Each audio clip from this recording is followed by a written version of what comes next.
आप सबों को जय मसीह की। और आज का दिन जो है वो पेंतेकोस्त का दिन है और आज ही के दिन कलीसिया का जन्म हुआ था। सो आपको पेंतेकोस्त के दिन की बड़ी सारी बधाई। हालेलुया। यदि वो दिन ना होता तो आज हम यहाँ ना होते और हम समझते हैं वो दिन हुआ और इसीलिए आज हम यहाँ पर हैं, क्योंकि पेंतेकोस्त का दिन कलीसिया के जन्म को दिखाता है और पवित्र आत्मा प्रभु के उतरने को बताता है और इस बात को भी कि परमेश्वर अपनी प्रतिज्ञाओं को पूर्ण करता है। किसी को मुड़कर कहें, जो प्रतिज्ञाएं खुदा ने आपको दी हैं वो उसे ज़रूर पूर्ण करेगा। हालेलुया।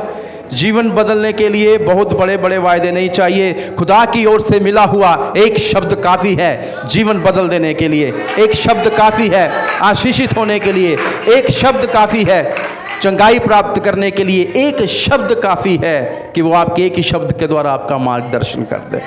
हालेलुया।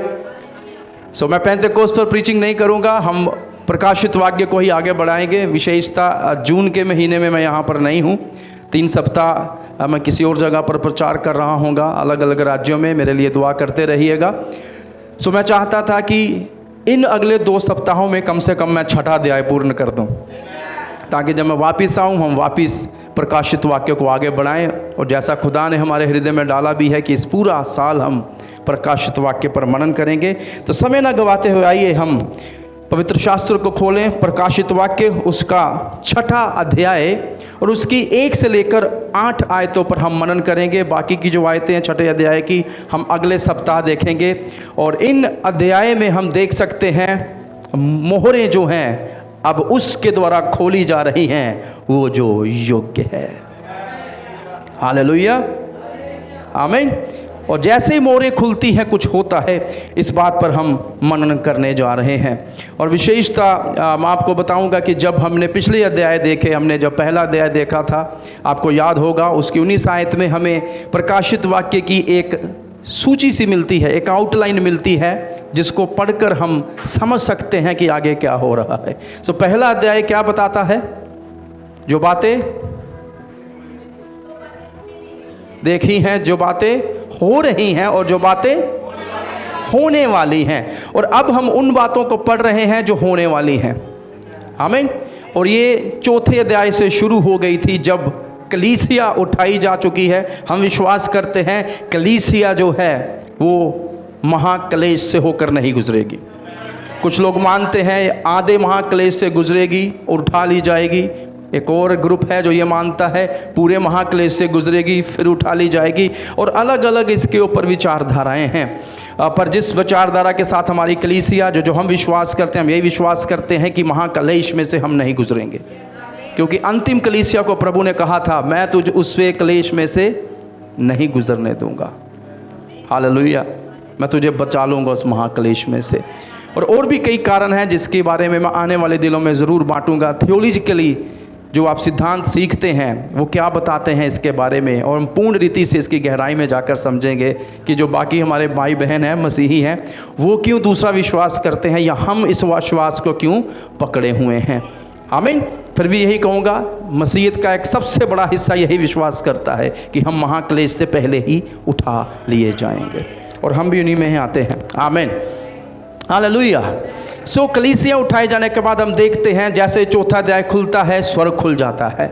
और 4थे अध्याय में हमने सिंहासन को देखा और उसको देखा जो सिंहासन पर बैठा हुआ है, उसके चरित्र को समझा और वो 4 प्राणी और वो 24 प्राचीन किस प्रकार से उसकी महिमा को गा रहे हैं, इस बात को देखा। और जैसे ही 5वां अध्याय खुलता है हमने देखा कि यूहन्ना रो रहा है, क्योंकि जब उसने पुस्तक को देखा तो उसने ये भी पाया ना पृथ्वी पर ना अधोलोक में ना स्वर्ग लोक में कोई ऐसा है जो इस पुस्तक को खोलने के योग्य है और इसकी मोहरें तोड़ने के भी। और उसके बाद हमने देखा कि स्वर्गदूत ने कहा मत रो, एक है जो सब करने के योग्य है, एक है जो परमेश्वर के हाथों में से इस पुस्तक को लेने के योग्य है, एक है जो इसकी मोहरें तोड़ सकता है और वो यहूदा गोत्र का सिंह और वध किया हुआ मेमना है।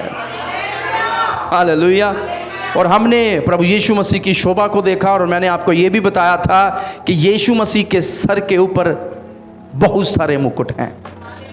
याद है आपको, मैंने बताया था 2 शब्द दियाडेम और स्टेफनोस। स्टीफन से जो आया है स्तिफनुस, उसका अर्थ होता है एक मुकुट, जो कि आप कमाते हैं, और जो हमको मुकुट मिलेंगे स्वर्ग में जाकर, हमें पृथ्वी पर कमाने पड़ेंगे। हालेलुया। ये मत सोचिएगा जो भी सेवा आप पृथ्वी पर कर रहे हैं वो व्यर्थ होगी। एक दिन आएगा, प्रभु यहाँ तो प्रतिफल देता ही है, पर सबसे बड़ा प्रतिफल हमें वहाँ प्राप्त होगा। जो भी हम परमेश्वर के लिए करते हैं, खुदा के लिए करते हैं, उसके लिए प्रभु हमें कुछ प्रतिफल देगा, और उन प्रतिफलों में से मुकुट भी है। आमीन। और जितने अलग अलग मुकुट इसमें दिए गए प्रकाशित वाक्य में, उन मुकुटों की तुलना यदि यीशु के मुकुट से करें तो आप पाएंगे यीशु का मुकुट महाराजा का मुकुट है। बाइबल कहती है बहुत सारे मुकुट, जिसकी आयतें मैंने आपको पिछली बार बताई थी। आमीन। और 5वें अध्याय में हम देखते हैं कि कैसे यीशु ने परमेश्वर के हाथों में से उस किताब को लिया, क्योंकि वही योग्य है। केवल परमेश्वर ही परमेश्वर के हाथों में से उस पुस्तक को ले सकता है। कोई सृजी गई वस्तु नहीं, स्वयं सृष्टिकर्ता। आमीन। और जैसे ही प्रभु ने उस पुस्तक को लिया, हम देखते हैं स्वर्ग में स्तुति का माहौल है, स्तुति का वातावरण है, और वो सब के सब, बाइबल कहती है लाखों करोड़ों अनगिनत स्वर्गदूत उसकी महिमा करने लग गए। हालेलुया। और अब जब मेमने ने पुस्तक को ले लिया है तो मोहरों का तोड़ा जाना भी आवश्यक है, और विशेषता आज हम 4 मोहरों की ओर ध्यान देंगे। आमीन। इससे पहले हमने स्वर्गीय स्थानों की ओर ध्यान दिया, स्वर्ग की ओर, स्वर्ग में क्या चल रहा है, 4, 5वां अध्याय। और अब वो न्याय जो स्वर्ग पृथ्वी पर लेकर आएगा, ये अध्याय उसके बारे में है। ये अध्याय उस महाक्लेश के बारे में है जिसको 2 भागों में बांटा गया है। 3.5 साल का एक समय, 3.5 साल का एक समय, कुल मिलाकर लोग 7 साल कह देते हैं, पर 3.5 साल इस प्रकार से बाइबल में बताया गया। और अध्याय 6 से लेकर अध्याय 19 तक यही महाक्लेश का समय है, और इस समयों में क्या होगा, ये सब बातें हम मनन करने जा रहे हैं। हालेलुया। जो बातें मैंने आपको बताई थी, कैसे प्रकाशित वाक्य समझा जा सकता है, उन बातों को याद रखिएगा, क्योंकि बड़ी सारी चीज़ें इसमें चिन्हित की गई हैं। बड़ी सारी चीज़ें हमें इतिहास में मिलाकर पढ़नी पड़ेंगी, पुराने नियम में जाकर समझना पड़ेगा, और जो इतिहास संसार का है फिर वो बातें हमें समझ में आएंगी।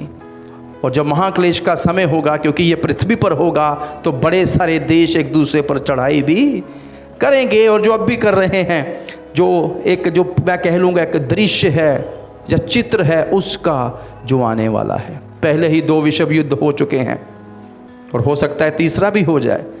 हम शांति से नहीं बैठ सकते, हम प्रार्थना करते हैं, हालेलुया, पर ये बातें होकर ही रहेंगी।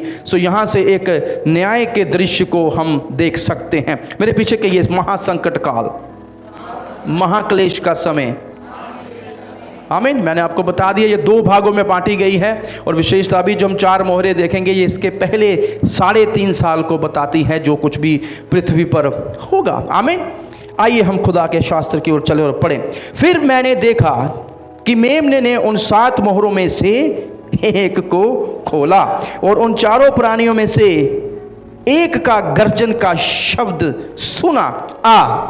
तो ये जो इनविटेशन है, ये यूहन्ना को दिया गया है, आमंत्रण कि अब तू आ और देख पृथ्वी पर क्या कुछ होगा। स्वर्ग की बातें तो तूने देखी हैं। और फिर यूहन्ना लिखता है, मैंने दृष्टि की और देखो एक श्वेत घोड़ा। कौन सा घोड़ा? आज कम से कम मेरे ख्याल से कुछ घोड़े हम देखेंगे। घोड़े पसंद है सबको? आजकल तो कारें आ चुकी हैं। आमीन।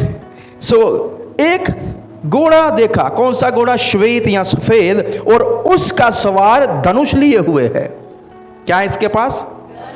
तीर कमान, पर तीर नहीं है इसके पास, केवल धनुष ही है, वो हम आगे देखेंगे। और उसे एक मुकुट दिया गया है, और वह जय करता हुआ निकला कि और भी जय प्राप्त करे। ध्यान दीजिएगा, जब उसने दूसरी मोहर खोली, अब देखिए दूसरी मोहर भी खुल गई, तो मैंने दूसरे प्राणी को ये कहते सुना, फिर से आने की बात की गई है, फिर एक और घोड़ा निकला जो लाल रंग का था। उसके सवार को ये अधिकार दिया गया कि वे पृथ्वी पर से क्या उठा ले? मेल क्या होता है? पक्का पता है? इंग्लिश में लिखा हुआ है पीस, शांति उठा ले। मेल मिलाप वही, यहाँ शांति है, तो वहाँ पर वो उठाने की बात कही गई है। Its rider was permitted to take peace from the earth, so that people should slay one another, and he was given a great sword. आमीन। ताकि लोग एक दूसरे का वध करें। आज भी हो रहा है।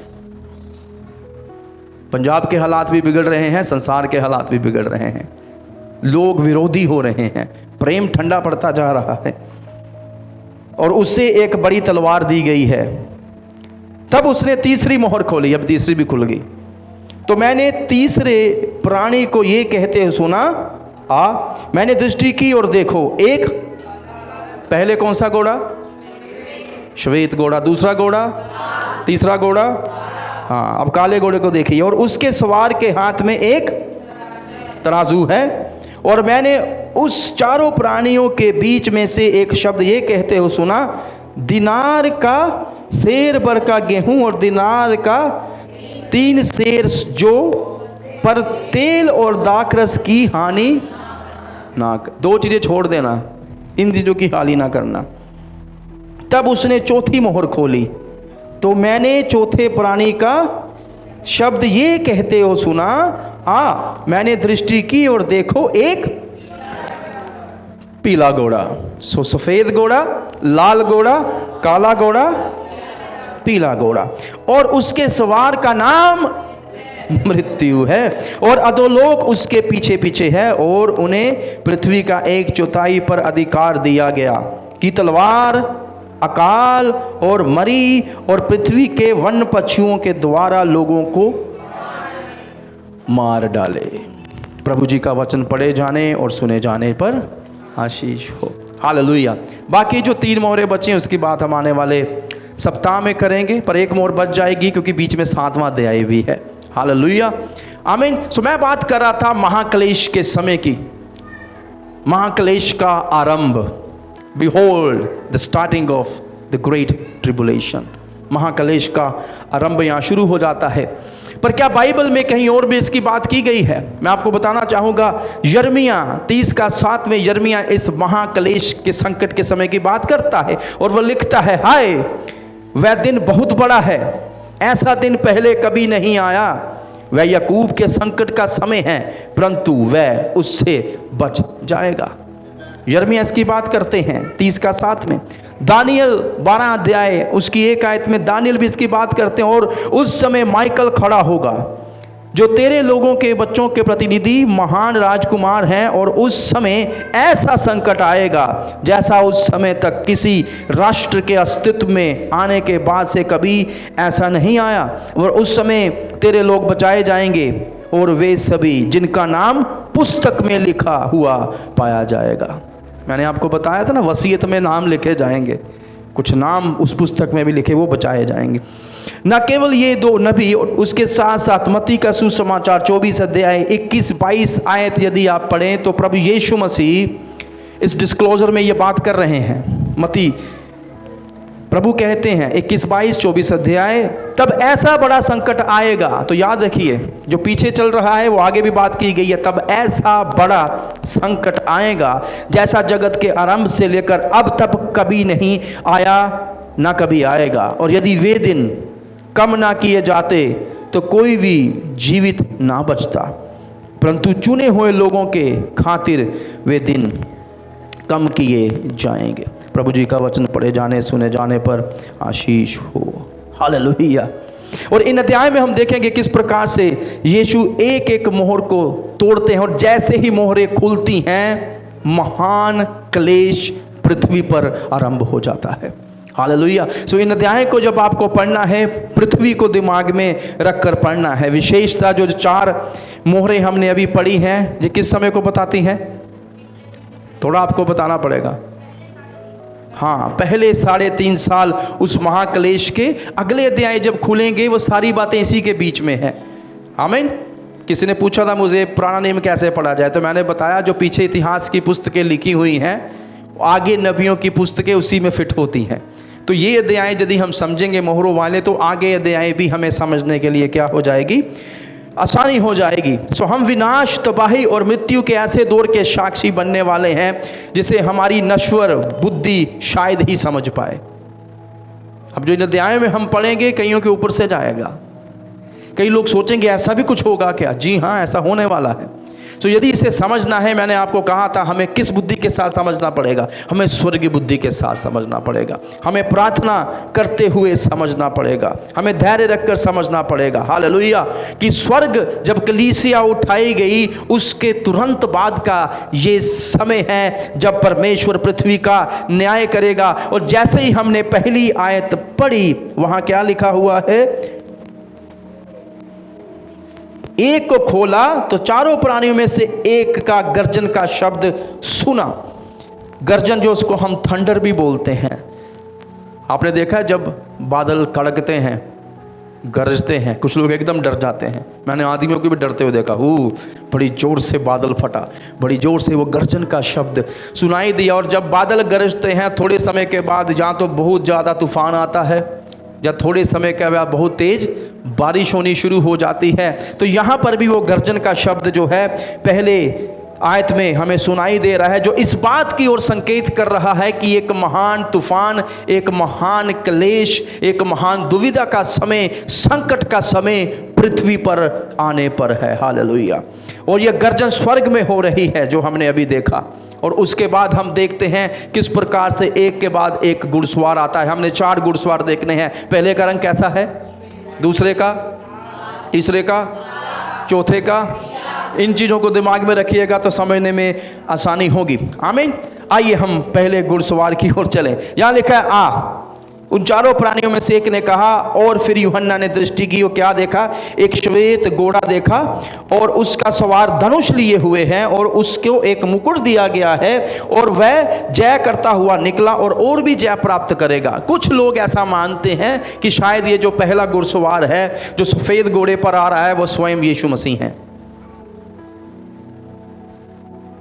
कुछ लोग मानते हैं, कुछ विद्वान ऐसा कहते हैं, वो इस बात को मानते हैं। पर हमें इस बात को यदि समझना है कि यीशु मसीह ये हैं या नहीं हैं, तो प्रकाशित वाक्य 19 अध्याय उसकी 11-16 को भी हमें समझना बड़ा ही ज़्यादा ज़रूरी है। आमीन। और वो सामान्यता उसी का हवाला देते हुए बात करते हैं। लेकिन मैं आपसे कहना चाहता हूँ कुछ सामान्यताएं होने के बावजूद यहाँ बड़ी भिन्नताएं हैं। 2-4 चीज़ें मिलती हैं पर 10-12 चीज़ें नहीं मिलती हैं। तो हम ये नहीं कह सकते ये यीशु मसीह है। आमीन। आज भी बड़े सारे लोग उठकर कह देते हैं मसीह वही हैं, पर क्या वो हैं? एक दिन जब वो आएगा तब सारी चीज़ें वो प्रमाणित ही करेगा। आमीन। सो कुछ समानताएं हैं लेकिन बहुत सारे अंतर हैं। आमीन। सो हमें ये समझना है कि जो इस घोड़े पर सवार व्यक्ति है वो यीशु मसीह ना होकर, विद्वान कहते हैं वो एंटी क्राइस्ट है। कौन है वो? मसीही विरोधी है। मसीह विरोधी है, मसीही नहीं, मसीह विरोधी है। मसीह का विरोध करने वाला है। पर लग कैसा रहा है? ये थोड़ी समानताएं मसीह जैसी है, कुछ गुण मसीह जैसे हैं पर सारे गुण उसके साथ नहीं मिलते। और मैं ऐसा क्यों कह रहा हूं, इसके कुछ कारण हैं। आमीन। और उसका पहला सबसे कारण ये है कि यदि मोहरे तोड़ने वाला यीशु मसीह है तो एकदम घोड़ा लेकर प्रभु कैसे निकल गए हैं? इसका अर्थ है यीशु मोहरे तोड़ रहा है और पृथ्वी पर कुछ हो रहा है। सो ये एक भिन्न व्यक्ति है जो पहली बात हमें समझने में आती है। आमीन। सो यीशु एक समय मोहरे तोड़कर दूसरे समय उस घोड़े पर आगे नहीं जा सकते, ये हमें समझना है। यीशु मोहरे तोड़ रहे हैं और पृथ्वी पर कुछ हो रहा है। दूसरी चीज, इसको मुकुट दिया गया है। मुझे नहीं पता उसने ये मुकुट कहाँ से लिया है, पर बाइबल कहती है उसको एक मुकुट दिया गया है। कुछ समय के लिए वो इस संसार पर हुकूमत करेगा। बाइबल तो आज भी कहती है, यदि 2 कुरिन्थियों 4 अध्याय उसकी 4 आयतें आगे पढ़ें तो आपको समझ में आएगा। वहाँ लिखा है कि इस दुनिया का खुदा कौन है? शैतान है। और कुछ समय के लिए उसको इस संसार की जो क्या है सरदारी दे दी जाएगी, या उसको वो ले लेगा। और ये इस मुकुट की निशानी है। पर एक बात हमें और समझनी है, ये मुकुट वो मुकुट नहीं है जो यीशु के सर पर है। हालेलुया। आमीन। उस मुकुट के बारे में हमने पढ़ा था 19 अध्याय में पिछली बार कि वो मुकुट नहीं होकर बहुत सारे मुकुट हैं। It's a diadem. ये संग्रह है मुकुटों का जिसमें बड़े सारे हीरे जवाहरात पत्थर जड़ित है, पर जो शैतान के सर पर, जहाँ मसीह विरोधी के सर पर मुकुट है, वो एक वचन है, सिंगल है, अकेला है, और वैसा नहीं जैसे यीशु का है। तो हमें ये भी समझ में आ जाता है, it's not a diadem, it's a Stephens.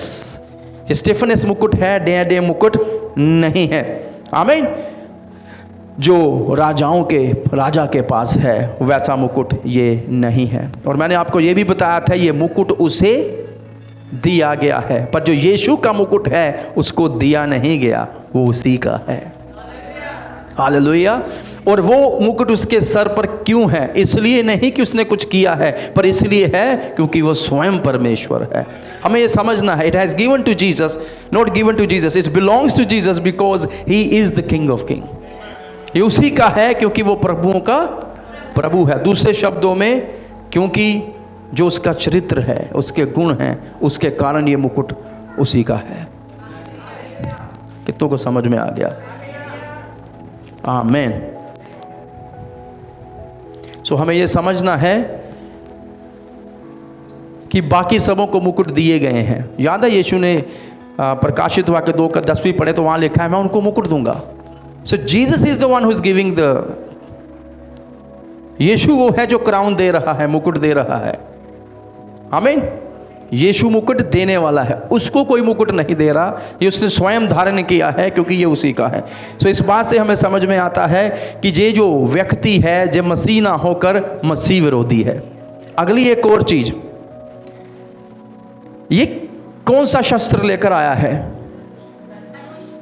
आमीन। प्रकाशित वाक्य 19:15 खोलिए, वहां पर यीशु का विवरण है। यीशु क्या लेकर आ रहा है? देखिए,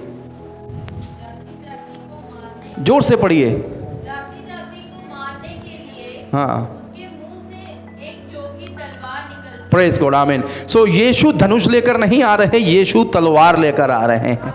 उसके मुख से चोखी तलवार निकल रही, जो कि उसके वचन हैं। तो इसीलिए भी हमें समझ में आता है कि ये व्यक्ति जो है, 6 अध्याय में पहली मोहर तोड़ने के बाद जो आया है, सफ़ेद घोड़े पर सवार होकर, ये यीशु ना होकर, ये मसीह ना होकर, मसीह विरोधी है। आमीन। सो कुछ समानताएं हैं पर बड़ा सारा विद्रोह है, कुछ समानता है पर बहुत सारी भिन्नताएं हैं। और इसी से हमें समझ में आता है ये व्यक्ति मसीही विरोधी है। इसलिए आप भी लिख सकते हैं मसीही विरोधी, क्योंकि वो आएगा जैसे ही वो महाक्लेश का समय शुरू होगा, ही विल अपीयर, वो दिखेगा। कुछ लोग पूछते हैं कब आएगा, अभी आया नहीं है। वो दिखेगा जब कलेश कब शुरू होगा? जब कलीसिया उठा ली जाएगी। आमीन। अब इस व्यक्ति जो आया है घोड़े को लेकर, हम इसकी कुछ चीज़ों को देखेंगे। आमीन। ये कौन है, कैसे आया है? तो सबसे पहली बात, जो ये व्यक्ति है वह शांति प्रिय व्यक्ति है। जब मसीह विरोधी आएगा तो वो आते ही संहार नहीं करेगा, आते ही अपना असली रूप नहीं दिखाएगा। ये मुखोटा पहन कर आएगा, जो शांति को लेकर आएगा। ये शांति प्रिय व्यक्ति है। यीशु कौन है? शांति का राजकुमार। तो ये भी वैसे ही कॉपी करेगा। शत्रु की एक बात मुझे जो समझ में आई बाइबल पढ़ने के बाद, ये है, शैतान इज ए कॉपी कैट। वो परमेश्वर की चीजों की क्या करता है? जेरोक्स कॉपी निकाल देता है। निकालते ना हम जाके, असली को लेकर बोलते हैं नकली कापियां बना दो दियां। शैतान वो नकली कापी है जो अपने आप को मसीह करके दिखाएगा। It's exact same copy of Jesus. इसीलिए मसीह विरोधी है वो, और वो शांति को लेकर ही आएगा। और ये मुझे कैसे पता चला कि वो शांति को लेकर आएगा?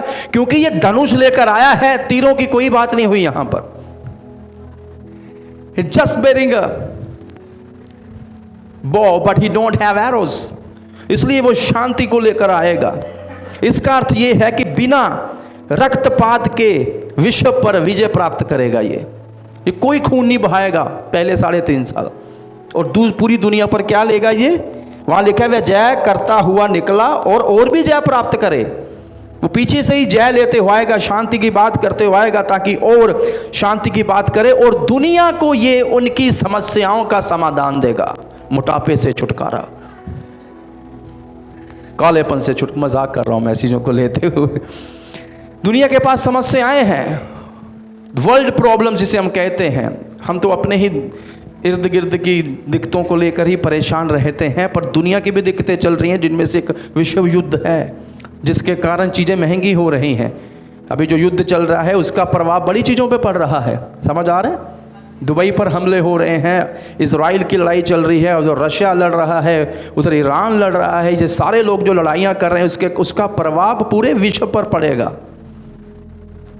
कि नहीं पड़ेगा? थोड़ा सोचिए इस बात को। पहले विश्व युद्ध जब हुए थे तब भी बहुत प्रभाव पड़ा था, बड़ी सारी चीज़ें जो हैं वो खराब हो गई थी, बड़े लोगों ने अपनी जान गंवाई। तो ये जो मसीही विरोधी आएगा ये क्या लेकर आएगा? समाधान। आप कहेंगे मेरे पास दिक्कत है, वो कहेगा मैं समाधान कर दूंगा। आप कहेंगे वाह, यही है प्रभु की ओर से भेजा हुआ। सो वो किस घोड़े पर सवार होकर आया है? कलर क्या है? सफेद रंग किस बात का प्रतीक है? शांति का प्रतीक है। प्रेज लो। सो धनुष के साथ, सफेद घोड़े के साथ शांति का प्रतीक लेकर ये आया है। और जब मसीह विरोधी आएगा वो दुनिया की समस्याओं का समाधान लेकर आएगा, और वो इस बात का भी लोगों को बताएगा कि कलीसिया कहाँ गई, चर्च तो नहीं होगी ना यहाँ पर तब, और वो लोगों को बताएगा कि ये क्रिश्चियन लोग कहाँ गए हैं। वो मनगढ़ंत बातें बताएगा, क्योंकि एक सवाल आ जाएगा। सोचिए, संसार में से यदि आज एक सबसे बड़ी जनसंख्या मसीहियों की है, और प्रभु करे सारे उठाए जाए, मेरी तो प्रार्थना है, वो सारी जनसंख्या यकायक गायब हो जाएगी, तो लोगों के दिमाग में सवाल नहीं आएगा कि भाई ये कहाँ चले गए, घर को खाली छोड़कर। स्कूटी भी इनकी बाहर रह गई है, कार की चाबी भी साथ में लगी थी, लैपटॉप भी लेके नहीं गए, कहाँ चले गए ये सब? And that's where anti Christ come. मसीह विरोधी आएगा जय लेते हुए, सब चीज़ों पर राज्य करते हुए, चढ़ाई करते हुए, और वो लोगों को आकर बताएगा कि वो कहाँ पर गए हैं, और वो योजनाएं देगा। अब देखिए वोट होने वाली है। वैसे कहते हैं इस समय में नहीं बोलना चाहिए, पर वोटिंग के समय में आपको सबसे ज़्यादा क्या दिया जाता है? लालच नहीं, प्रतिज्ञाएं, फायदे। आपकी गलियां सुधार देंगे, आपका पानी। मैंने कहा भाई पिछले 25 साल से खराब ही है, कोई पार्टी सही नहीं कर पाई। सड़कों का भी वही हाल है, पुरानी सड़कें तोड़कर उसी के ऊपर चेपी छाप दी जाती है। अभी गलियां कब बननी शुरू होती हैं? 6 महीने पहले, और अभी टूटी हुई हैं। पहले जिताओ फिर काम करेंगे, और जब जिता दें काम फिर नहीं होगा। फिर पुराना एमसी सही करके नहीं गया, नए एमएलए ने नहीं सही किया, आने वाली पार्टी ये वो विरोध करेंगे। पर प्रतिज्ञाएं सब देते हैं, बड़ी बड़ी प्रतिज्ञाएं। लेडीज़ का किराया फ्री, लेडियाँ खुश। मैं क्या बंदे ना की प्रॉब्लम है थानू? आधार कार्ड दिखाएं और लड़ाइयाँ बढ़ाएं। मैं किसी पार्टी के साथ या विरोध में नहीं हूँ, पर ये प्रतिज्ञाएं देते हैं, पर क्या वो प्रतिज्ञाएं पूर्ण कर पाते हैं? बड़ी मुश्किल है प्रतिज्ञाओं को। ये सिर्फ लोगों को लालच देने जैसे, और लोग हमारे लालची हो भी जाते हैं।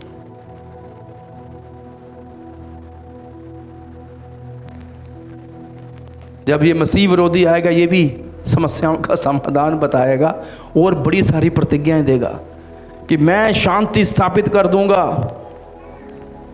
और इसीलिए दुनिया उसके चरणों में गिरकर उसको अपना प्रभु मान लेगी, या उसको अपना शासक मान लेगी, जो उनके ऊपर क्या करेगा? राज्य करेगा। हालेलुया। आपको पता है ये संसार जो है अभी भी उद्धारकर्ता का इंतजार कर रहा है, पर उनको नहीं पता उद्धारकर्ता आकर जा चुका है। पर जब मसीह विरोधी आएगा वो वही उद्धारकर्ता बनकर आएगा, और इसीलिए संसार उसके पीछे हो चलेगा। और अभी भी इस संसार में उथल पुथल का दौर गुजर रहा है, और उस समय बहुत ज़्यादा उथल पुथल होगी। आप सोचिए एक ऐसे संसार की कल्पना करिए जहाँ पर सिर्फ लड़ाइयाँ हों, यहाँ पर सिर्फ युद्ध हों। जब युद्ध होंगे तो आप अपनी दुकानें नहीं खोल पाएंगे, जब युद्ध होंगे धंधे रुक जाएंगे, जब युद्ध होंगे आपको घरों में बैठना पड़ेगा, युद्ध होंगे तो आप कमाई नहीं कर पाएंगे, युद्ध होंगे तो खाने का राशन हो सकता है आपके घर तक पहुँचे ही ना, तो भूखे मरेंगे। एक ऐसे समय में मसीही विरोधी आकर कहेगा मैं शांति बहाल करूंगा, और ऐसा करेगा भी। हालेलुया। कितने लोग मेरे साथ हैं? मेरे लिए एक आयत पढ़िएगा, दानियल की किताब उसका 9 का 27।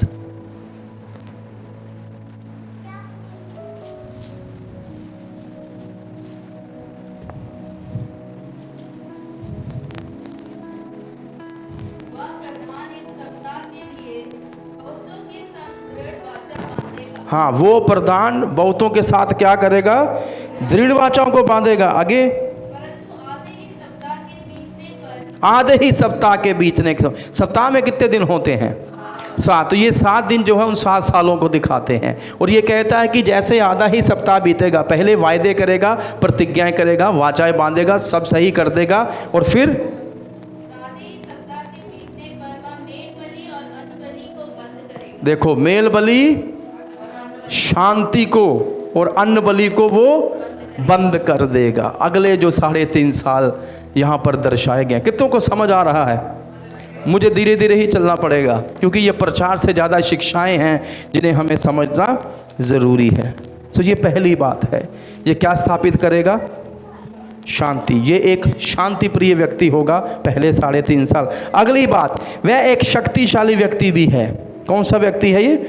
He is the man of power. क्यों? क्योंकि जैसे ही वो आया है वो जय लेते हुए आया है, और आगे वो और भी जय लेगा, और उसके सर के ऊपर मुकुट है जो इस बात को दर्शाता है कि वो एक शासक बनेगा, वो राज्य करेगा, और उसके पास इन संसार का अधिकार होगा भी। और कुछ समय के लिए ये मसीह विरोधी जो है संसार के ऊपर क्या करेगा? हुकूमत करेगा, और दुनिया के महान राजनेता, धर्मगुरु, हर एक व्यक्ति जो बड़ा है इसके आगे शीश झुकाएगा, इसके आगे आकर झुकेगा। Excuse me, hallelujah. पूरी दुनिया इसके आगे झुकेगी।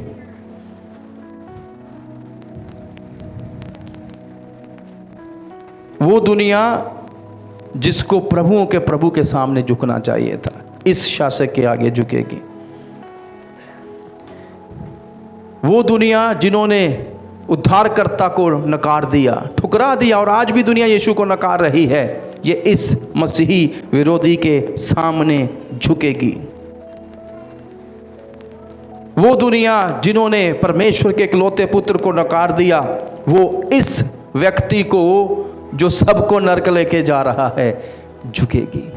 आज देखा ना आपने किस प्रकार से एडवर्टाइजमेंट की जा रही है इन्हीं चीज़ों की। ड्रिंक का नाम है हेल, लोग उसको पीकर हेल जा रहे हैं। एक दूसरी ड्रिंक मैंने देखी थी, उस पर लिखा था मॉन्स्टर। इसको बड़ा ही आने वाली पीढ़ी के लिए इसको बहुत ही ज़्यादा आसान कर दिया गया है। जो चीज़ें हमें पसंद नहीं थी आने वाली पीढ़ी बड़ी पसंद कर रही है, क्योंकि पिछली पीढ़ी फिर भी आने वाली पीढ़ी से कई रीतियों से सही भी है। आज आप किसी को सिखा नहीं सकते, सिखाने की बात नहीं कर सकते। My life my rules, it's my life. तू कौन होता है? बच्चे भी पूछेंगे, आने वाले समय में ऐसे दिन आएंगे।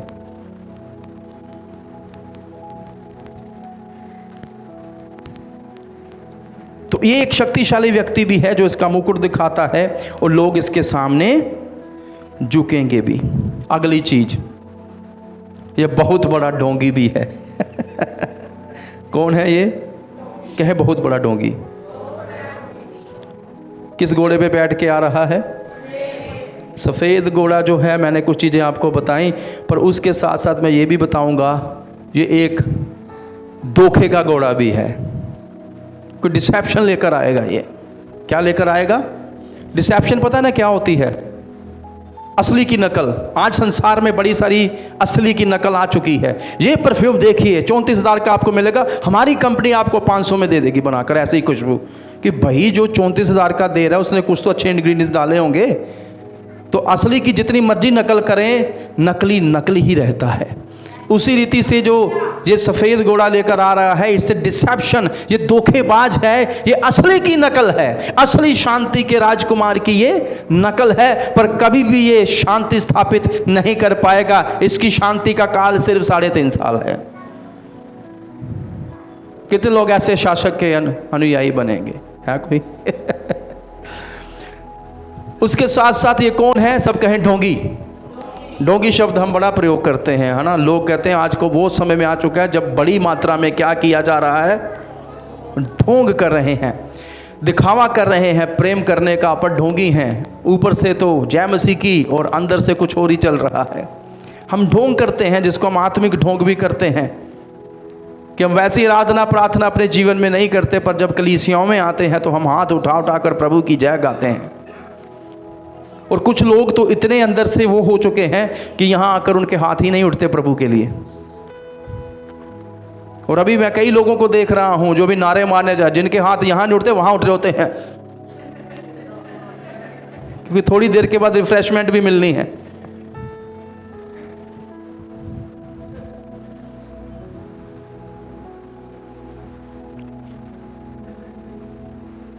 आप हमें वोट दें एक बोतल आपकी,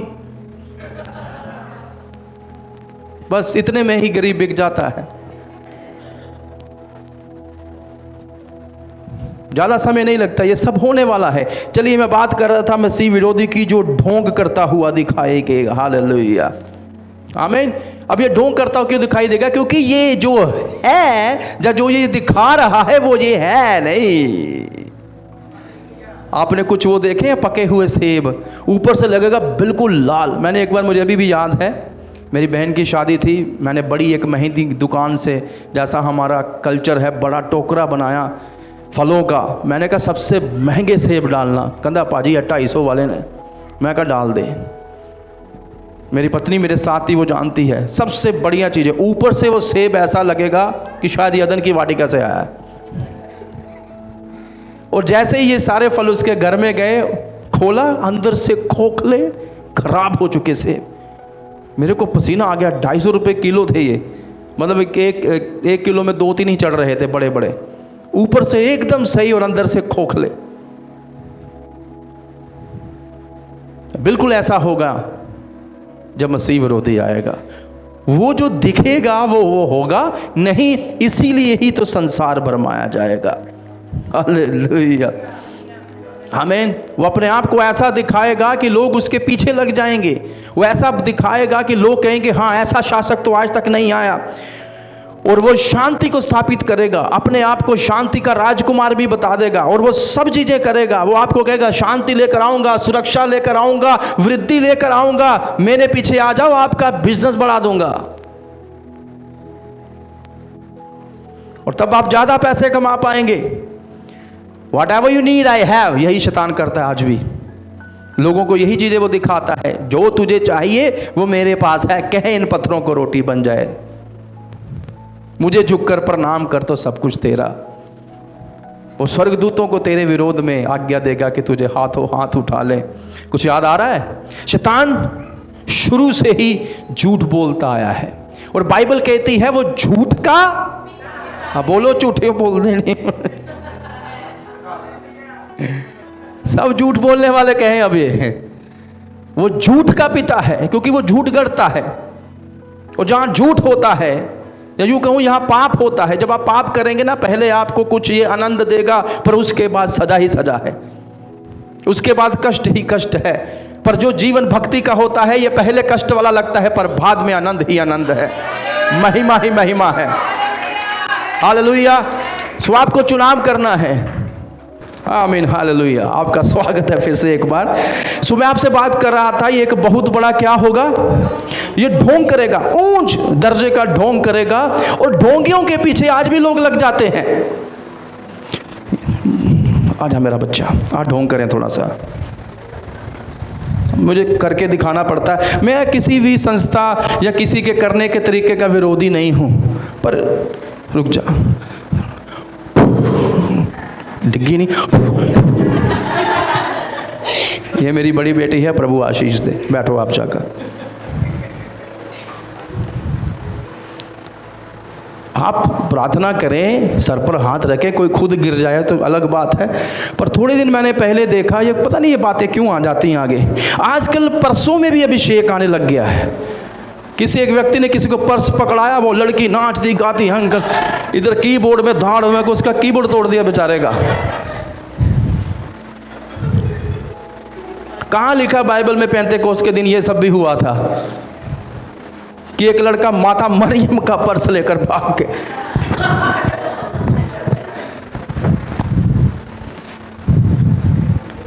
बाइबल कहती है पवित्र आत्मा, it's a spirit of self discipline. मैं ये नहीं कहता आत्मा भरता नहीं है, जो शक्ति नहीं आती, या कई बार ऐसे अनुभव आपको नहीं मिल सकते, पर ये देखने के बाद हम कर रहे हैं। क्यों दिखाना हमें ये सब, क्यों करना है? और इन्हीं लोगों को फिर हम वाह जी वाह प्रभु दा आत्मा ते ओना ते उतरदा है। कहाँ लिखा प्रभु के आत्मा के बारे में ऐसा? अनॉइंटिंग वाटर स्प्रे लेके मुंह पे चुस चुस चुस। हमें इन चीज़ों से बचना है। पिछले दिनों में अनॉइंटेड एप्पल की भी बात हुई थी। मैंने बताया था एक व्यक्ति ने गोलगप्पे भी लगा दिए थे। What is this? क्या परमेश्वर का अभिषेक कितना सस्ता हो चुका है कि आप उसका इस प्रकार से मजाक उड़ा रहे हैं? तो क्या ये पवित्र आत्मा का मजाक उड़ाना नहीं हुआ? क्या ये पवित्र आत्मा को दुख पहुंचाना नहीं है कि आप परमेश्वर की वो बातें जो शालीनता के साथ की जानी चाहिए, खरे मन से सही ढंग से की जानी चाहिए, आप लोगों ने उसका तमाशा बना के रख दिया है। आपको सबको जय मसीह की।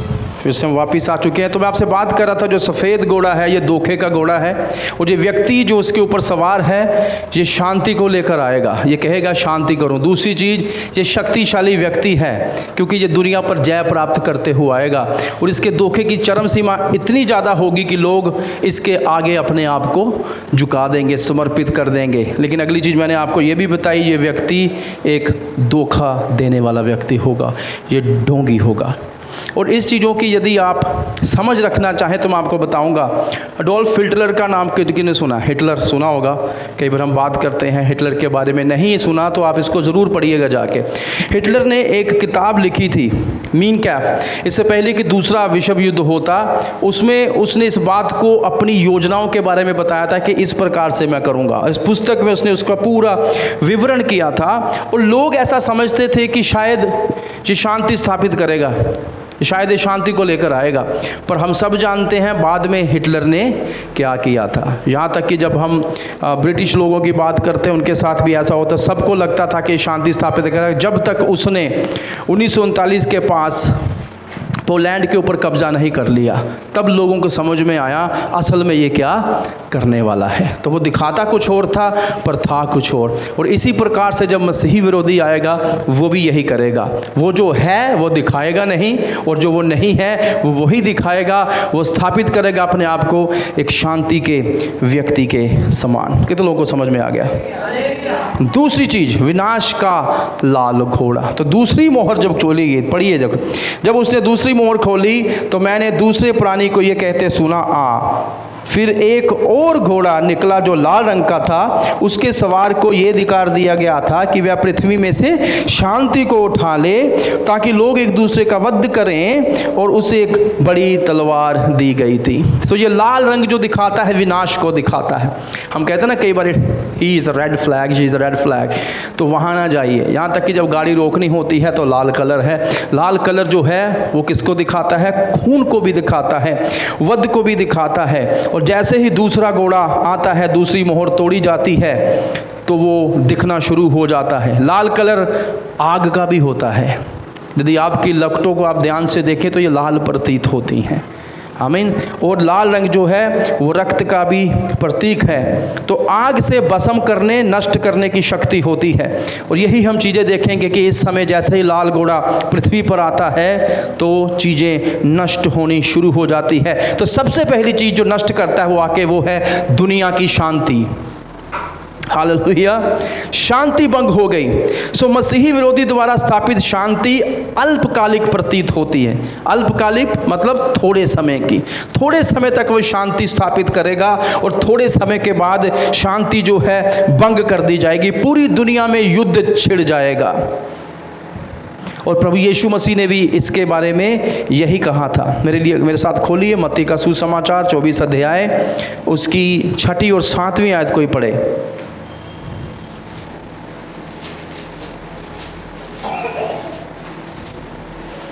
और बाइबल हमें शांति की अत्यधिक बातों पर भरोसा ना करने की सलाह भी देती है।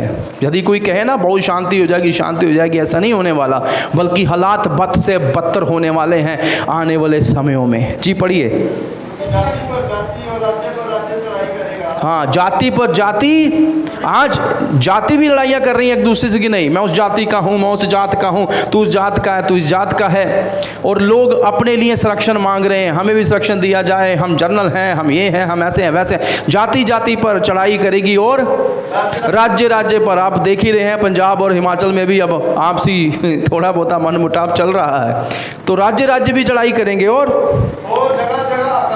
जगह जगह क्या होगा, अकाल पड़ेंगे। वो समस्याएं आने वाली हैं और क्या होगा, और भूकंप होंगे। ये सब बातें पीड़ाओं का आरंभ। और बाइबल कहती है ये पीड़ाओं का आरंभ ही होंगी। महाक्लेश के समय का ये सिद्धांत रहेगा कि पीड़ाओं का आरंभ ही होंगी। इससे ज़्यादा पीड़ाएं जो हैं वो आगे आने वाली हैं। पहला थिस्सलुनीकियों 5:3 मेरे साथ खोलिएगा। वह मनुष्यों को इस दुनिया के राजनेताओं और शासकों द्वारा फैलाई जा रही शांति की झूठी बातों पर अत्यधिक भरोसा ना करने की चेतावनी भी देते हैं। पढ़िए पहला थिस्सलुनीकियों 5:3।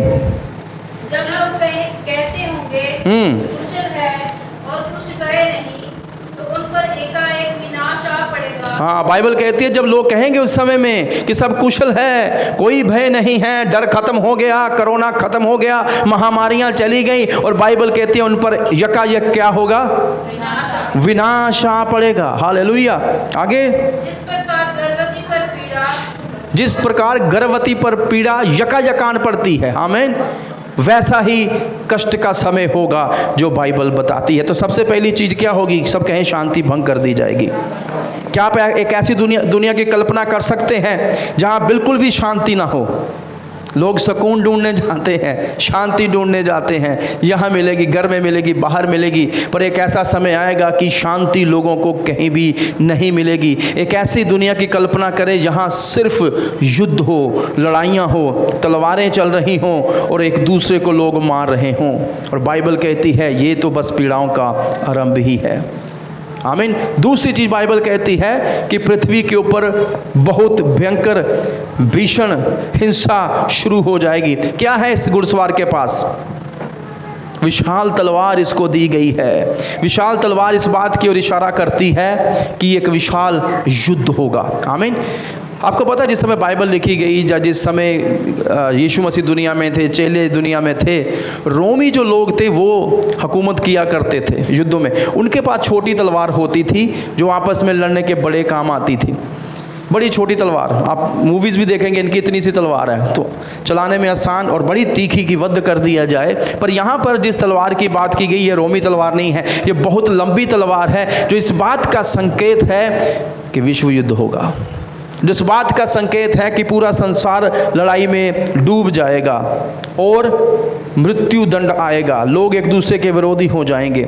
सो जब मसीही विरोधी पहली बार विश्व मंच पर कदम रखेगा तो उसे शांति के दूत के रूप में सराहा जाएगा। ध्यान से सुनिए क्या होगा।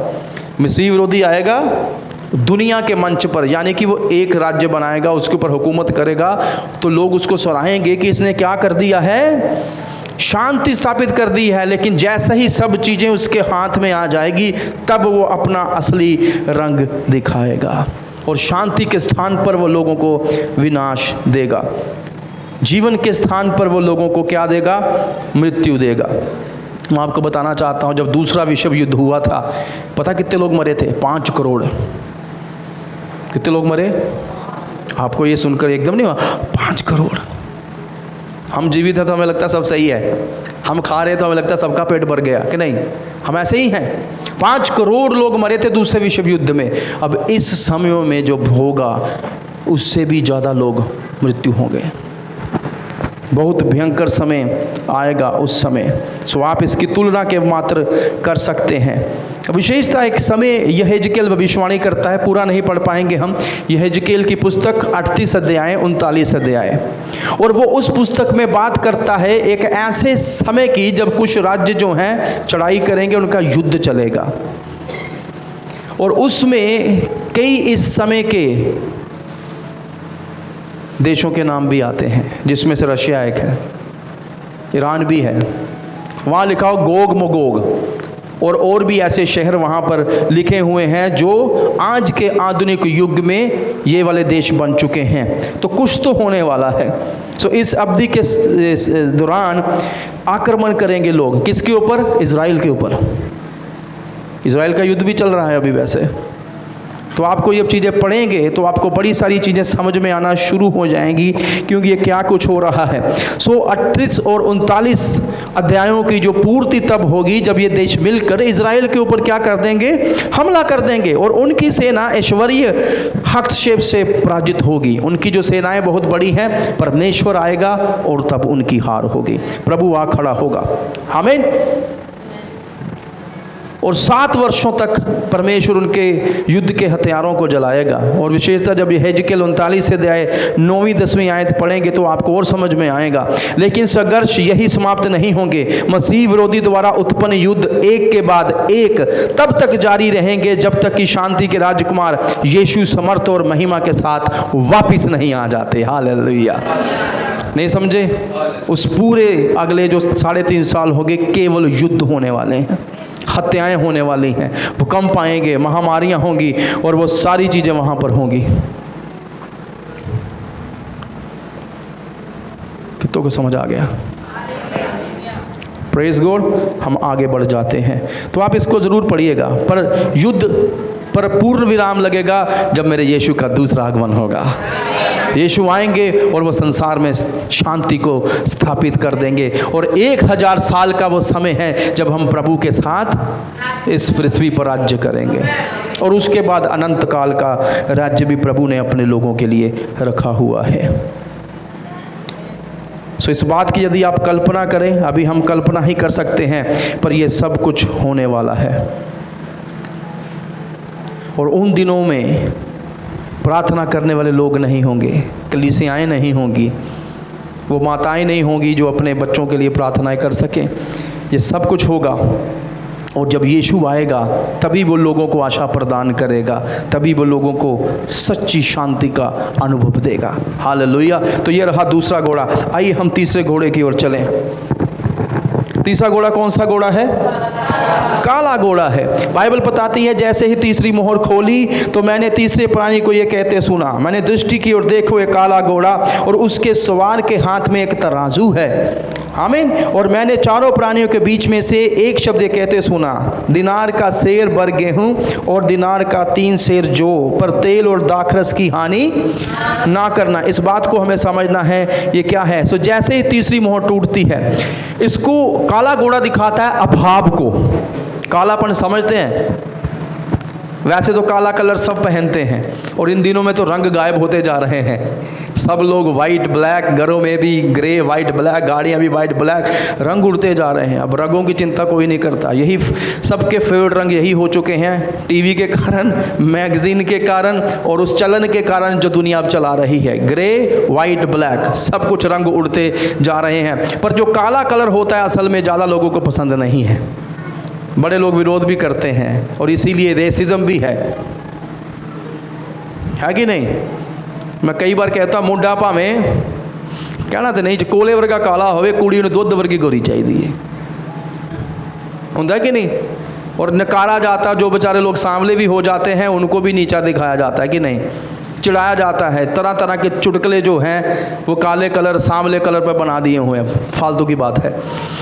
पर ये जो घोड़ा दिखा रहा है ये अभाव को दिखाता है। किसको दिखाता है?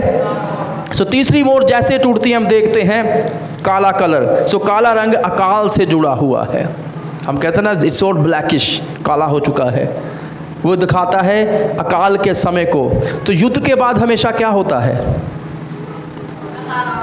अकाल क्यों पड़ता है? अकाल महंगाई बढ़ जाती है, फसलें नष्ट हो जाएंगी, परमाणु बम किसी ने चला दिया, जापान में चलाया गया था, अभी तक उसका प्रभाव है अमेरिका के द्वारा। कुछ याद है आपको? जहाँ पर ये चलेगा वहाँ की फसलें उगनी मुश्किल हो जाती है पृथ्वी पर, लोग मर गए थे। और हमने आज ऐसे ऐसे बॉम्ब बना लिए हैं, परमेश्वर को ज़रूरत ही नहीं पानी से तबाह करने के लिए। हमने ही ऐसी चीज़ें बना ली हैं जो हमारी तबाही हम खुद कर सकते हैं।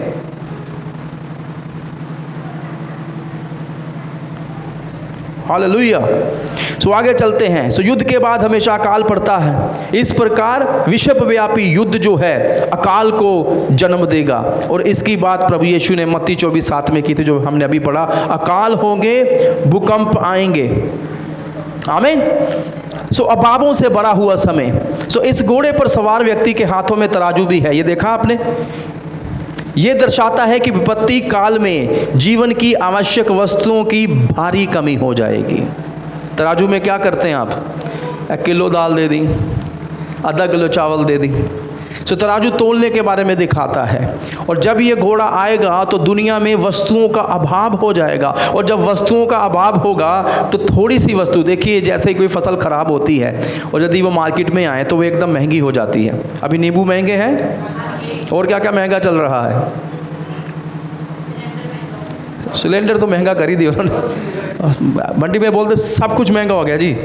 बिल्कुल, जिसके पास उतना धन नहीं उसको सब कुछ महंगा ही लगेगा। और युद्ध के बाद के समय में ऐसा ही होता है। अभी भी जब युद्ध छिड़ेंगे, युद्ध अच्छे नहीं हैं अजीजों। मैं आपसे ये कह देना चाहता हूँ, हम सोचते हैं युद्ध हो जाए, मार दो उसको, मार दो इसको, मार दो, पर कोई फ़ायदा नहीं है। युद्ध के बाद कभी शांति स्थापित नहीं हो सकती। युद्ध के बाद हमेशा अकाल आते हैं, युद्ध के बाद भीषण भुखमरी होती है, लोग मारे जाते हैं, महंगाई बढ़ जाती है, जीवन जो है वो कठिन हो जाता है। और महाक्लेश का जो 7 साल का समय है, यदि हम इस अच्छे समय में, मैं इसको अच्छा समय कहता हूँ, अभी भी हम इतना कुछ महसूस कर सकते हैं। एक युद्ध होने के कारण जब सिलेंडर महंगा हो जाता है, जब आपका पेट्रोल महंगा हो जाता है तो यातायात महंगा हो जाता है, यातायात महंगा होगा तो आयात निर्यात महंगी हो जाएंगी चीज़ें, तो भी हमें प्रभाव पड़ता है कि नहीं? 4 रुपये 5 रुपये पेट्रोल बढ़ गया है, अब हम कैसा करेंगे? और हम सोचते हैं कैसे होगा। तो उस समय में सोचिए जब ये युद्ध होंगे किस प्रकार के भीषण अकाल पड़ेंगे और क्या क्या होगा। आमीन। तब आप किराने पर जाकर, आज के ज़माने में हम किराने की दुकान पर जाते हैं, रेस्टोरेंट में भोजन खरीद लेते हैं, मॉल्स में जाने लगे हैं, रेडियो पर जाते हैं, वस्तुओं खरीदेंगे, पर ऐसा कुछ नहीं होगा। हम कई बार अपनी आवश्यकता की वस्तुओं को फ्रिज में भी लगा कर रख देंगे, पर उस समयों में बड़ी मुश्किल हो जाएगी चीज़ों के लिए। फिर लोग मारेंगे ना एक दूसरे को, और कि उसके पास वो वस्तु, इसका कत्ल करके इससे छीन लेते हैं। और वो समय आने वाला है। हालेलुया। वो बड़ा ही कठिन समय रहेगा। सो सबसे पहली बात, ये भीषण अभाव का समय है, यानी कि वस्तुएं नहीं मिलेंगी। दूसरी चीज़, भूखमरी का दौर होगा, और वो भी चीज़ उसी के साथ जुड़ी है। कौन सा दौर हो जाएगा? भूखमरी का दौर हो जाएगा। और इस बारे में मैं आपको बताना चाहता हूँ, वहाँ पर वो माप कर रहा है ना, कुछ माप कर दे रहा है। एक वयस्क काम करने वाला व्यक्ति एक दिन के भोजन के लिए पर्याप्त भोजन, यदि आप इसको पढ़ें जो वो तोल कर दे रहा है, तो केवल एक ही दिन का भोजन उसको दिया गया। आजकल तो आप 5 दिन का, महीने का राशन भी डलवाते हैं हम घर में, है ना। कुछ समझदार लोग ऐसा भी जो नहीं कर पाते, वो रोज़मर्रा की चीज़ों पर आधारित है, रोज़मर्रा की मजदूरी, रोज़मर्रा का भोजन। तो यहाँ पर भी वो जो तराजू में तोल कर देगा, वो एक समय का खाना है या एक दिन का खाना वहाँ पर दिया जा रहा है। दिनारिस से है, जो एक दिन की मजदूरी थी। यहाँ पर वो दिनारी की बात की गई है, एक दिन की मजदूरी के अनुसार उसको एक दिन का खाना सौंपा जा रहा है। और ये इसी के बारे में कठिन समय आने वाले हैं। पर मैं आपको एक बात और बताना चाहता हूँ, ध्यान से सुनिएगा। हर 3.6 सेकंड में कोई ना कोई भूख से मर रहा है। आज के समय की बात कर रहा हूँ मैं। 3 सेकंड 6 सेकंड, जिस समय में आपने अपने बालों पर हाथ मारे, मैं तो नहीं मार सकता, या जिस समय पर आप केवल आपने सोचा कि अभी घर जाना है, कोई एक व्यक्ति भूख से मर चुका है। हर साल 1.5 करोड़ बच्चे भूखमरी से संबंधित बीमारियों से मर जाते हैं। कितने बच्चे? 1.5 करोड़।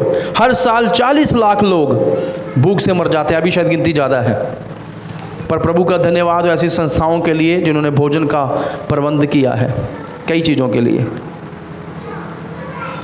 और कुछ लोग मैंने ऐसे भी देखे हैं, मुझे जानवरों से कोई दिक्कत नहीं है, I am also animal lover. जानवरों को हम खाना खिला देते हैं, पर मनुष्य को खाना नहीं देते हम कई बार। मैं एक ऐसे व्यक्ति को भी जानता हूं जिसके घर में कुत्ते हैं, कुत्ते को रोज़ मीट मिलता है, चावल मिलते हैं, पर अपने ही माँ बाप को कुछ नहीं दे रहे। कुत्तों से बड़ा प्यार है, मेरा कुत्ता, मेरा कुत्ता, मेरा कुत्ता। जानवरों को हम खाना खिलाते हैं, मनुष्य को कई बार पूछते भी नहीं हैं। कोई भूखा हमसे कहते ना कुछ खिला दो, तो हम कहते हट पीछे हट। मुझे कोई आकर कहता ना कुछ खिला दो, मैंने कहा चल खा।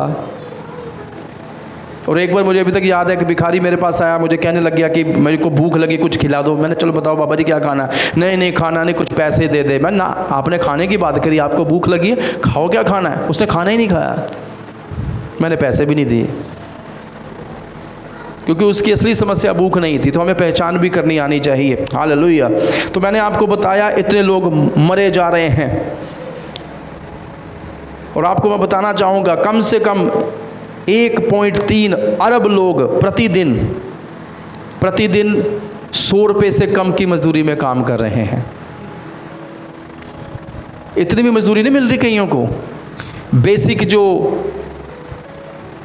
सैलरी है वो भी लोगों को नहीं मिल पा रही। किस लोगों को समझ आया? ये नहीं समझ पा रहे हैं आप इन चीज़ों को। मजदूर की मजदूरी कितनी हो गई अभी? और उसमें भी जाकर हम क्या कहते हैं उसको, काट लल्ला थोड़ा 650 अभी 700 हुई है, पर कई जगहों पर 700 भी नहीं दी जा रही। मैंने किसी और की एग्जांपल क्या करनी है, मेरे पिताजी भी जाते हैं काम पर, मैं भी जाता हूँ, अलग अलग स्थानों पर हम काम करते हैं। उनकी भी मेरे ख्याल से 700 रुपया रोज़ की मजदूरी नहीं होगी, क्योंकि यदि आप 700 को 30 से गुना करें कितना बना? 21,000। पापा कितनी सैलरी ले रहे हैं आप?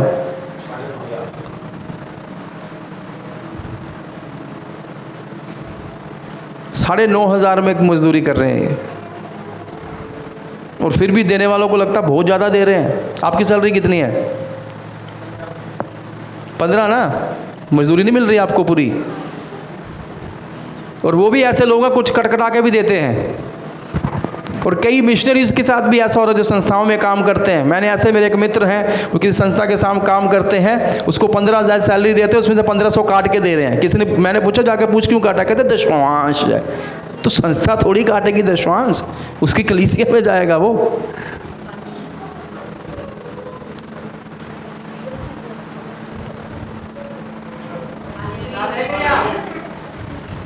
कहते भैया कितनी सैलरी आपकी?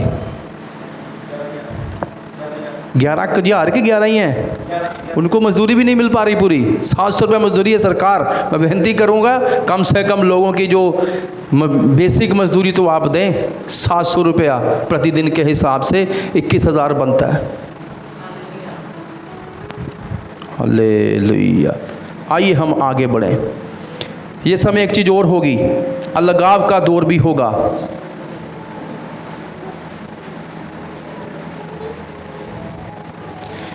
कौन सा समय होगा ये? अमीर और अमीर होगा, गरीब और गरीब होगा। वो आज भी हो रहा है। आइए हम आगे वाले घोड़े की ओर चलें, क्योंकि समय कम है। तो असल में ये जो घोड़ा है, कौन सा घोड़ा है? दरिद्रता का घोड़ा है। काला रंग जो है दरिद्रता को दिखाता है, गरीबी को दिखाता है, अकाल को दिखाता है, भूखमरी को दिखाता है। अब हम अपने अंतिम घोड़े पर पहुंच चुके हैं। चौथा घोड़ा जो है, जब चौथी मोहर खोली जाती तो कहता है इसको भी देख। और उसने क्या देखा? कौन सा घोड़ा है? पीला। आपको ये बताएगा पीला कलर किस बात को दर्शाता है? हैं? ये बीमारियों को दिखाता है। और यदि हरे शब्द की बात करूं तो हरा शब्द किसको दिखाता है? हरियाली को दिखाता है। कुछ लोग बोलते हैं ना, जब व्यक्ति मर जाता है उसकी कभी शक्ल देखी आपने? पीली पड़ जाती है। आज भी कुछ लोगों का यदि चेहरा पीला पड़ जाए तो हम पूछते हैं यार तेरे को क्या हो, बीमार है क्या? और सच में जब बंदा बीमार होता है ना, उसके चेहरे की लाली चली जाती है, रौनक चली जाती है, और पीला पीला सा प्रतीत होता है। तो यहाँ पर इस घोड़े को हम देखते हैं, जैसे ही ये घोड़ा आता है क्या होता है? कोई मेरे लिए पढ़िए 7वीं और 8वीं आयत। जब उसने चौथी मोहर खोली तो मैंने चौथे प्राणी का शब्द यह कहते सुना, आ। मैंने दृष्टि की और देखो एक पीला सा घोड़ा है और उसके सवार का नाम मृत्यु है। हाँ, क्या नाम है इसका? तो जैसे ये घोड़ा आता है ये मृत्यु को लेकर आता है, और मृत्यु के पीछे क्या आ रही है? हाँ जी, प्रेज द लॉर्ड। किसने बोला? दो लोग। खुदावन आपका। मृत्यु के बाद अधोलोक उसके पीछे पीछे आ रहा है। तो जहां जहां ये जा रहा है लोग मर रहे हैं, और जैसे ही लोग मर रहे हैं स्वर्ग नहीं जा रहे। स्वर्ग ये फलाना डिमकाना हम लिख देते हैं, ये अधोलोक में जा रहे हैं, नरक में जा रहे हैं लोग मरने के बाद। जब ये व्यक्ति मारने के लिए आया है, इस बात को हमें समझना है। नरक शब्द हमें याद दिलाता है कि एक भयानक स्थान है जो मृत्यु द्वारा ले जाए जाने पर खोए हुए मनुष्यों की आत्माओं को ग्रहण करने के लिए प्रतीक्षा कर रहा है। जो खोए हुए हैं, जो मसीह को नहीं जानते, जिन्होंने पापों से तौबा नहीं की, जब ये घुड़सवार आएगा लोग मरेंगे और वो उनकी आत्माओं को उस स्थान में ले जाएगा जो उनके लिए तैयार किया गया है, जिसको नरक कहा गया है। तो ये व्यक्ति कौन है? ये एक बड़ी तबाही का व्यापक है। ये एक बड़ी तबाही को लेकर आएगा और इसका प्रभाव होगा।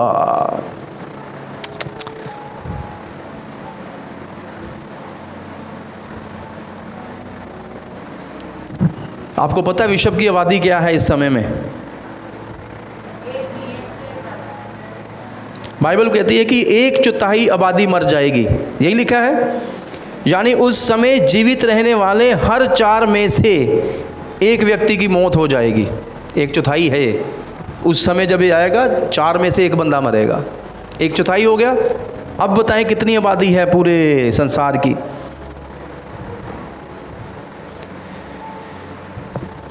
मेरे ख्याल से 6 अरब है। ये ज़्यादा है, इसके आसपास ही होगी। कितनी है? 8 बिलियन। 1 बिलियन क्या होता है पता आपको? मिलियन, 10 लाख। बिलियन कितना हुआ? हाँ, तो 6-7 अरब, 7-8 अरब लगा लीजिए। तो आप वो लगाइए हिसाब। जब ये व्यक्ति आएगा कम से कम 12-13 करोड़ लोग मर जाएंगे। हाँ, अब नहीं आमीन हुआ ना? मुश्किल है। ये तबाही का व्यापक है। ये तबाही को लेकर आएगा। कम से कम 12 से 13 करोड़ लोग इसके आने से मर जाए। आप डरिए ना, हम यहाँ नहीं होंगे। आमीन। और इस विनाश की क्रूरता के बारे में भी ध्यान दीजिए। जैसे हम इस आयत को पढ़ते हैं, इसमें उस तरीकों का वर्णन किया गया है जिसके द्वारा मृत्यु आएगी बड़ी संख्या में। तरीके भी बताए गए हैं यहाँ पर। क्रूरता है ये। इस बात को देखिए, उल्लेखित किया गया। सबसे पहली बात, कैसे लोग मरेंगे? तलवार के द्वारा। तलवार कहाँ चलाई जाती है? युद्ध में चलाई जाती है। आप ऐसे नहीं तलवार लेके घूमते। तो जितने हमने बढ़िया बढ़िया टैंक बनाए हैं, एटम बॉम्ब्स बनाए हैं, परमाणु बम बनाए हैं, न्यूक्लियर वॉर्स होगी।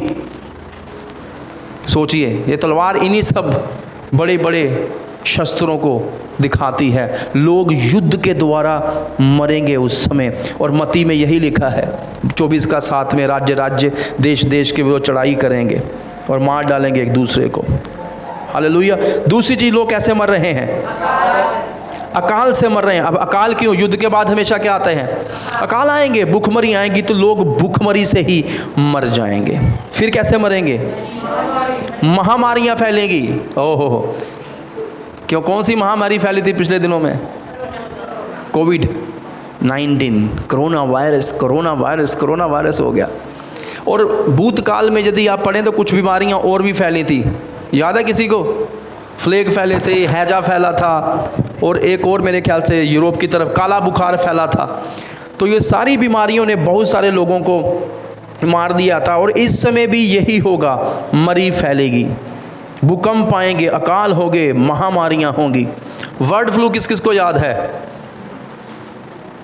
बर्ड को फ्लू हो जाएंगे, पक्षियों को फ्लू हो जाएंगे, और उसके द्वारा भी इंसान मरेंगे। यदि आपको नहीं पता, बर्ड फ्लू के द्वारा भी बड़े सारे लोग मर गए थे। महामारी के समान ये फैल जाएगा। और एक और चीज़ हुई थी जब पहला विश्व युद्ध हुआ था। देखिए, लाशें, लाशों में वायरस, यदि आप उसको लेके नहीं गए, तरह प्रकार के केमिकल चला दिए गए। जब पहला विश्व युद्ध भी हुआ था, मुझे सारी चीज़ें पढ़नी पड़ रही हैं क्योंकि मैं याद नहीं रख सकता इतनी सारी चीज़ें। तो वहाँ क्या हुआ था? लेकिन प्रथम विश्व युद्ध के दौरान फैले स्पेनिश इन्फ्लुएंजा के प्रकोप को याद कीजिए। उस समय दुनिया में रातों रात अंत महाद्वीप हवाई यात्रा संभव नहीं थी, फिर भी फ्लू से 2.5 करोड़ लोगों की मृत्यु हो गई थी। हवाई जहाज यात्रा नहीं थी, फिर भी ये फैल गया। ये भी फ्लू था एक, और इसको स्पेनिश इन्फ्लुएंजा के नाम से जाना जाता है। आज भी टीके लगते हैं इन्फ्लुएंजा के। मेरे ख्याल से नवंबर अक्टूबर में एक टीका लगवा लो तो आपको बड़े सारे जो खांसी जुकाम ये वायरस होते हैं उससे आपका बचाव हो जाएगा। 700-800 का टीका है वो। कितने लोग मर गए? 2.5 करोड़ लोगों की मृत्यु हो गई। तो इस बात को सोचिए, जब उस समय ये मरी फैलेगी, कितने लोग मरेंगे। अंतिम चीज़, किस चीज़ से लोग मरे? जानवरों से मरे। पृथ्वी के कौन से पशु? यहाँ तो वन पशु लिखा है, लेकिन वाइल्ड एनिमल्स लिखा है, जो घरों में आप पाल नहीं सकते। तो उनसे क्या आएगी? मरी आएगी। बड़े सारे जानवरों की बात की गई है, शब्दों का प्रयोग किया गया है। यहाँ छोटे जानवर हैं जहाँ पर ये शब्द का प्रयोग किया गया है। ठीक है, छोटे जानवर से कोई जानवर बताइए जो आपके घरों में आसानी से मिल जाता है। हाँ जी, वही है। छिपकली, और कोई? छिपकलियाँ कम मिलती हैं। चूहा आपको आम, गिलहरी भी आम नहीं मिलती, छिपकलियाँ भी थोड़ी होती हैं, चूहे सबसे ज़्यादा हैं। हमारे घर के आसपास आकर देख लीजिए, कारों में आकर बैठे होते हैं, कारें खराब कर देते हैं। चूहों की तादाद मैं आपको ही बताऊंगा ना, अभी आप हैरान हो जाएंगे। आप जितने भी चूहे मार लीजिए, इनकी संख्या कभी कम नहीं होती। पर आपको ये नहीं पता जो अभी मैं बताने वाला हूँ।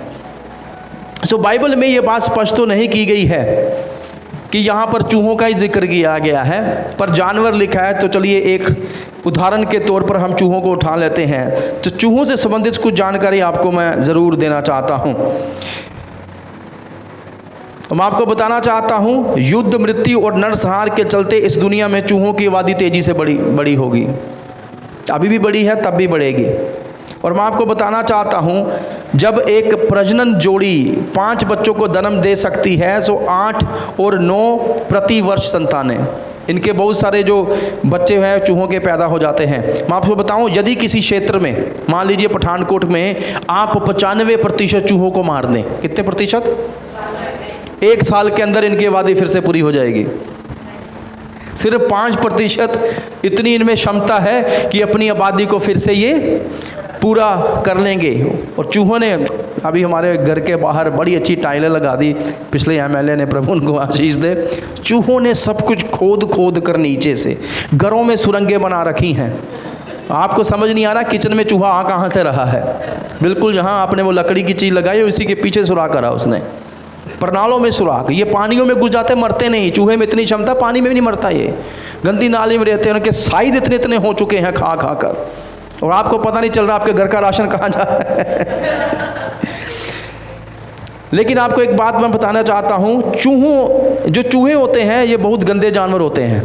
बड़े सारे लोग इससे वो नहीं करेंगे, कोई लोग चूहे पालते भी हैं, पर फिर भी कम से कम 35 ऐसे महामारियाँ हैं, रोग हैं जो ज्ञात हैं, जो हमें पता है साइंस ने, जो चूहों से होती हैं। कितनी बीमारियाँ? 35 ऐसी बीमारियाँ हैं जो हमें पता है। सो एक बात को समझिए, वे देश की 1/3 आबादी की हत्या के लिए जिम्मेदार थे।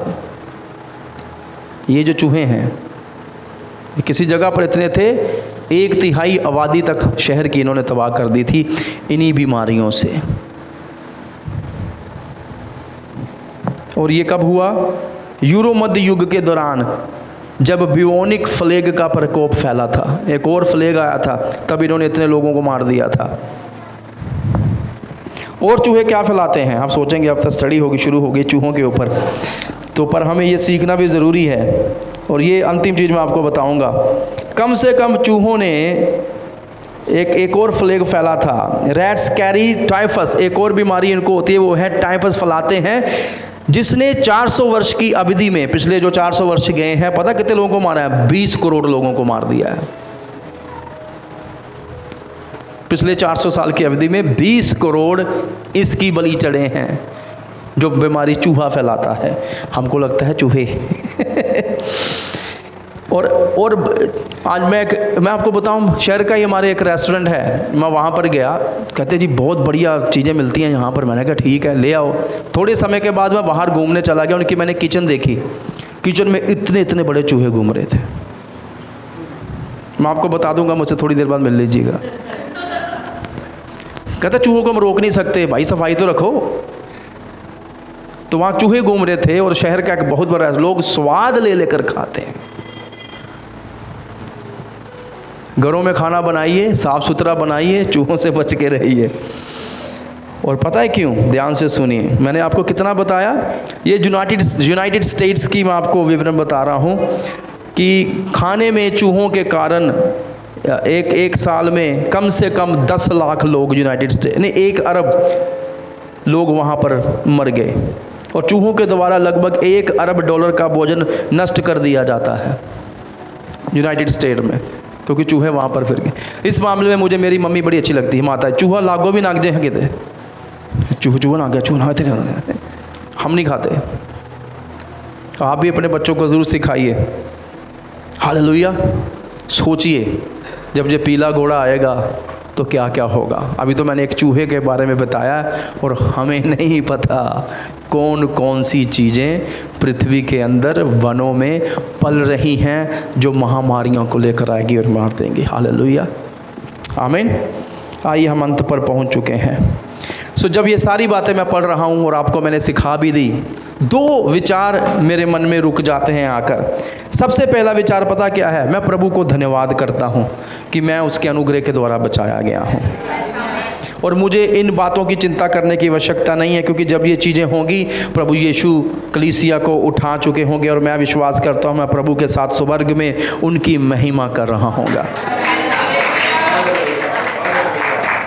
आमीन। इससे पहले कि दुनिया में ये सारी चीज़ें फूट पड़ें मैं यहाँ से चला जाऊँगा, ये मेरे आनंद का कारण है। और दूसरी सोच मेरे दिमाग में आती है वो दुख की है। वो ये दुख है कि जो लोग प्रभु को नहीं जानते होंगे उन दिनों में, मेरे मित्र,